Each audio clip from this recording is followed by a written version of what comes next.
Bonjour Gilles. Bonjour Bob. Vous venez de sortir Le Vertige des falaises chez Plon. Est-ce que vous pouvez nous en donner le pitch en quelques mots?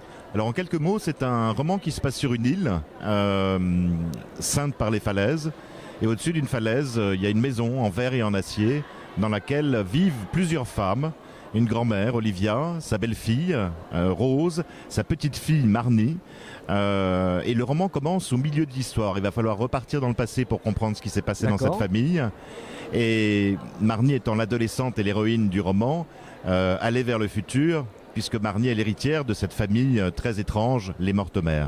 Comment est née cette idée-là? Qu'est-ce qui se passe exactement, sans dévoiler trop le... C'était, il y a deux raisons, il y a deux hommages d'une certaine manière. Agatha Christie, parce que je suis très fan de ses romans, de ses nouvelles, et particulièrement de l'un d'entre eux qui s'appelle La Maison Biscornue, qui est un des moins connus d'Agatha Christie, mais qui était un de ses 5 préférés, et qui a une atmosphère absolument incroyable, que j'adore, et dont je me suis un peu inspiré pour ce roman. Et Hitchcock, parce que je suis totalement fan des adaptations qu'il a fait pour Daphné du Maurier, dont le fameux Rebecca, évidemment.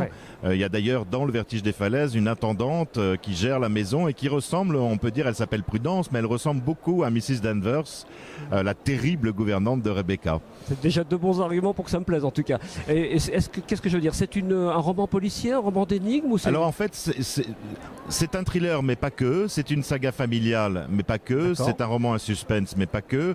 Je crois qu'en fait, c'est avant tout un roman choral qui fait parler plusieurs personnages à la première personne, avec l'idée qu'on ne sait jamais ce que les autres ont dans la tête en face, et que finalement, ce point de vue différent permet de relater une histoire avec vraiment un terrible secret de famille qui se découvre un peu comme un puzzle dont on assemble toutes les pièces. Wow, bien vu en tout cas. Merci et bravo à vous. Merci à vous Bob.